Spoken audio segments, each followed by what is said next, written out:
Hey, good evening, everybody, and welcome back to Cedar Creek. My name is Josie, and I have something on my mind. Now, we're not cooking tonight, we're not baking, and we're not working in the garden or any of that kind of stuff. I have been out working in the yard today, getting ready to mow, and had to get all of the yard picked up and things that the pups have drug out, and this windstorms has blew around, and things that were left after the kids moved, and all that kind of good stuff. And all that does is give you plenty of time, especially when you don't have another human here to talk to. You have just the dogs and the cows. It gives you a lot of time to think about things that that's on your mind and your heart. Now, I'm bringing this to you today, and I hope that you don't say, well, she's a conspiracy theorist or any of this kind of stuff, because really, I'm not. I don't think the earth is flat. I believe we went to the moon and all that kind of stuff, and you guys probably have your own opinions about things too. But I read an article a few days ago, maybe even a week now, and I've been thinking about this some, and I've talked to other individuals about it, and it's really beginning to bug me just a little bit. Now, a few years back, I read an article, and I did some studying on it, and I actually brought a video to you guys about this company that was doing some research and was working very hard at raising millions and millions of dollars, and they were doing their best to try to bring back from extinction the woolly mammoth. And at that time, I talked to y'all about how that was crazy, and that where would we put them if they were able to be successful with this. And at that time, I mentioned that there were other projects that they were working on. Well, just this week, here we know, if you watch the news at all or you read news, then you probably heard a lot about their newest thing called the dire wolf. Now, of course, the dire wolf itself is not new. I have never heard of it. I don't watch the show that features those animals. So I really didn't know anything about it. So when I read the article and saw that this company was claiming that they de-extincted this particular animal, then I had to do some research and figure out for myself what I was going to believe and what I wasn't going to believe. And I tried to listen to both sides of the aisle. Now, I saw danger ahead very quickly when I read this. Now, I know that I know a lot of you are a lot smarter than what I am. I don't claim to be a scientist at all. And you already know that I don't claim to be a financial guru at all. But I do use what the Lord gave me to put things together, thoughts together for myself. And so I thought, well, I'm going to research this, and I'm going to get and try to form an opinion for myself so that I can be informed if the issue arises. And I believe that we're going to see some stuff come down the pike in the future. Not that anybody is being open and honest about things, but I believe that we're going to see some things in the future that could be very scary coming in on the back of this. So the first thing I wanted to do was make sure that the dire wolf was actually a real creature and not just something that was fabricated off of these television shows or movies or whatever they happen to be.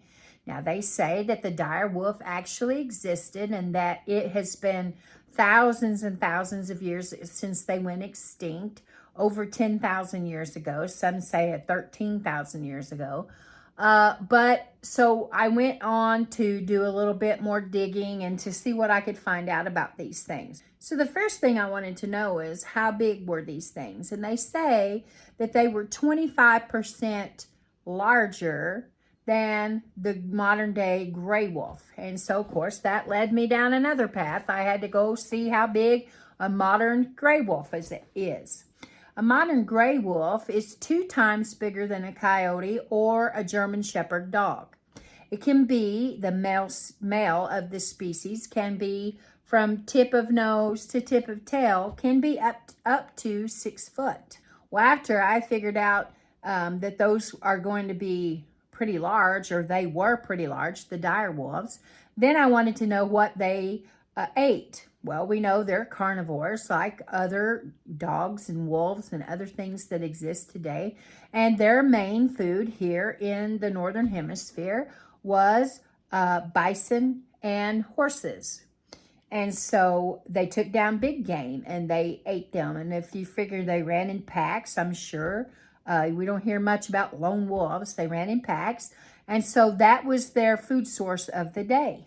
Now they say that they went extinct as their food sources began to go extinct back in those days. And, you know, I thought about, now I don't like scary movies at all. And y'all will probably laugh at me when I tell you that I think the Jurassic Park movies and all those movies that are like that, those dinosaur movies, to me, they're scary. And so I didn't watch them. But I did see bits and pieces as family members of mine were watching them. I do know this much, that those shows never, it never did bid well for the people that created these modified dinosaurs and all of the things. It didn't work out for them. And so I don't know why people would consider this being something that would work out any better. My next question, because like I said, I'm not a scientist, was how in the world were they able to do something like this? Because there's lots of animals that have been extinct through the years. You know, hundreds and hundreds of years. There have been different species that have become extinct, and I thought, why the dire wolf, and how did they get the things that they needed to take this project on? So I listened to one of the people from the company as he was interviewed on the Joe Rogan show, and he was talking about what it took for them to be able to do this. Now, they had 2 pieces of DNA that they used to extract, they had 2 fossils that they were able to use to extract some DNA. One was a tooth that they said was about 13,000 years old that they found in Ohio. And the other was a little tiny bone that's taken from the ear, the ear area of the skull. They found that skull in Idaho, and they say it was over 72,000 years old. So they took these pieces of DNA, and of course this is simplifying. I know it because I know there's a whole lot more to all this process than what I'm explaining, but they took all this stuff and they did all of their scientific mojo stuff, and they used DNA from a wolf, from a gray wolf, a modern day gray wolf, and whirled it all together, for lack of a better term. And 3 little pups have been born, 2 last year and 1 in January of this year. And so the scientists that work for that company are very excited, and the words they use are de-extincted. Another word that they use, which is scary, is resurrected, and I'll explain that in a minute. And then they have scientists on the other side are saying, hold on just a minute.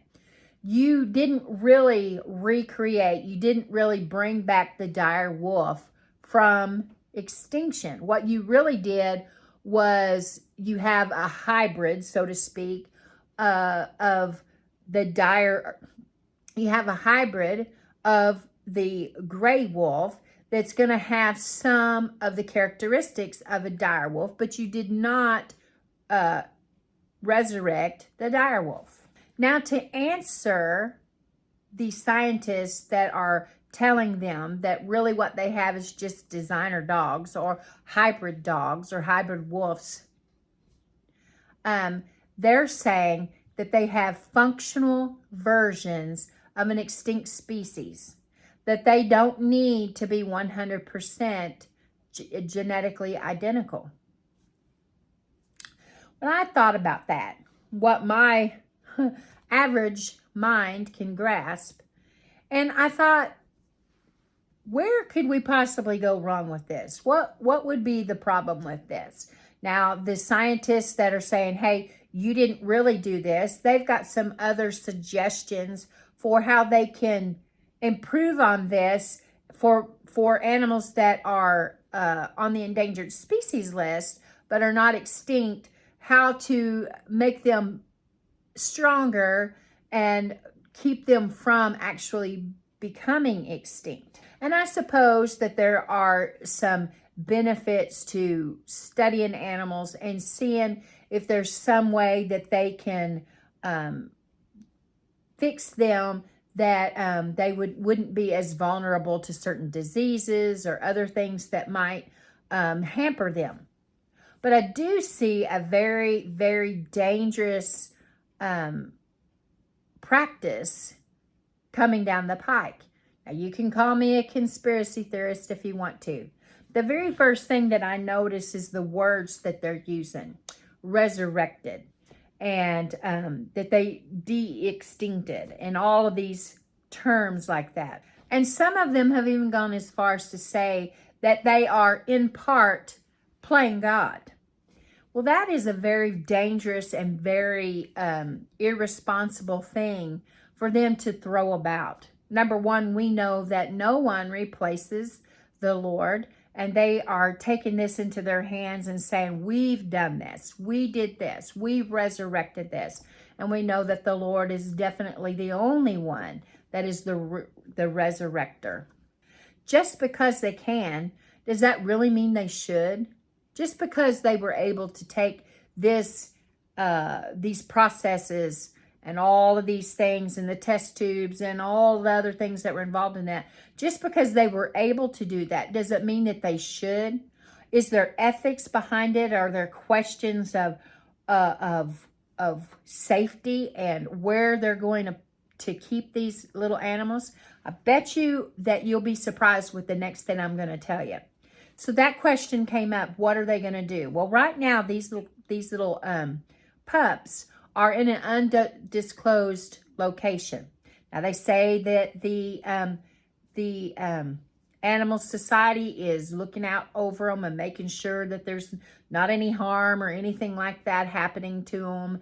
And the question is, where are they going? What are they going to do with them?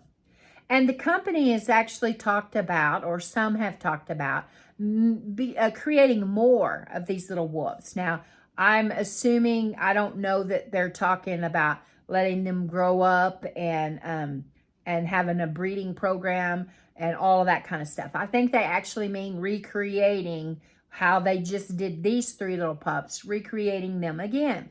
And then they're actually been talking with some in some of the indigenous tribes that have shown an interest in having them and keeping them on tribal lands. Well, there poses another question. How do you protect people? How do you protect the animals that we already have?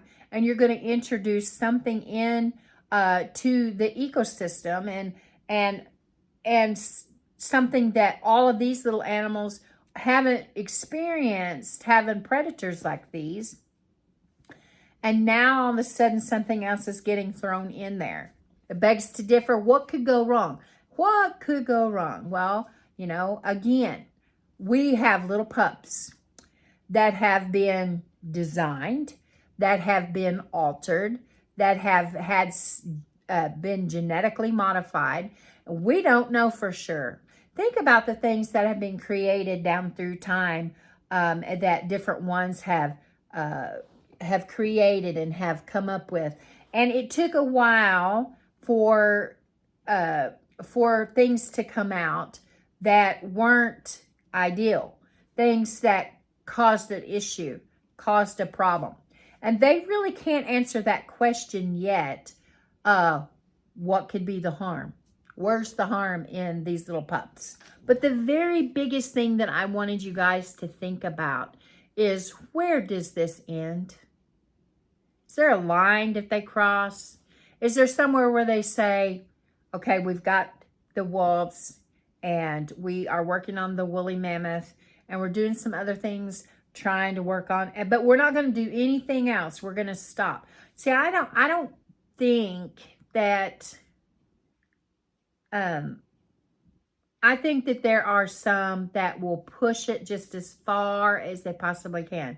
Think about anything that has been taboo, anything that people have really, shut the door on down through the years, through history. And what did it take? It took one little foot in the door, a toehold, and then the door is just swung wide open. And I feel like that if we are not careful and there's not some kind of protections or some kind of rules and laws put into place, what's to say that the next thing that they try would be testing on human embryos. Now, I know that you say that's crazy, that's ridiculous, but look what they've done so far. And you're only limited by your imagination, and I think these folks have very, very, very healthy imaginations. And, you look at these movies that's been out in the last 20, 30, 40 years, and, it's all stuff that's been future things, and we're like, oh, that would never happen. I don't know, guys. I don't know. Now, you might ask me, why in the world would you bring something like this to us today? And it's to make you aware that just because something can be done doesn't mean it should. Just because the knowledge is there, sometimes we have to say, for the greater good, it's best to leave that alone. Lay it aside. Get rid of it. And now we have these 3 little pups that are growing up. They may grow up and be just totally white gray wolves. And, the science is arguing about that. One is saying that they've created this super wolf, and the other one is saying, or resurrected this wolf. And of course, those on the other side is, no, you just have a hybrid wolf. You just, tweaked it just a little bit. But those tweaks could get us into trouble. Don't you think that there is a whole lot of DNA around for different animals and people that they can use, that they can get their hands on, and they can begin to change things around? Now, we don't know what's in all of the different labs. We know that there's things that's made harmful that's come out of labs, whether accidentally or on purpose. We see the things that have happened down through time and how it changed things and how it caused problems. And when we're in a world that is so concerned with just making sure what makes me happy, that I can live my life with abandonment and whatever, what makes us think that they wouldn't push the envelope and come up with a way to do away with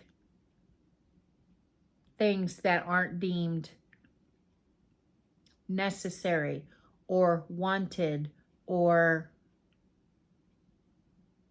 there might be a little bit of an issue, Where do we go from here? Where do we go from the hybrid wolves and the woolly mammoths? It's a scary thought. And it's something that we need to consider, and that's something that we need to pray about. And so I'm going to leave it there, guys. I thought I'd just give you a little food for thought, and just get this out there about this thought about these wolves and all of the stuff that these labs have been given the power to do. And all it's taken is smart people and a lot of money and time. Who knows what's coming next? Okay, I'm going to button it up here and tell you guys that I love you. I really do. Keep looking well to the ways of your household. Pay attention to your surroundings and the things that you're being told and the things that they're telling you that they're going to do in the future. A lot of it, they're not trying to hide. They hype it up and they celebrate it. But we need to be cautious and we need to be aware. Okay, guys. I love you. I really do. Keep looking well to the ways of your household. Until next time, we're gone.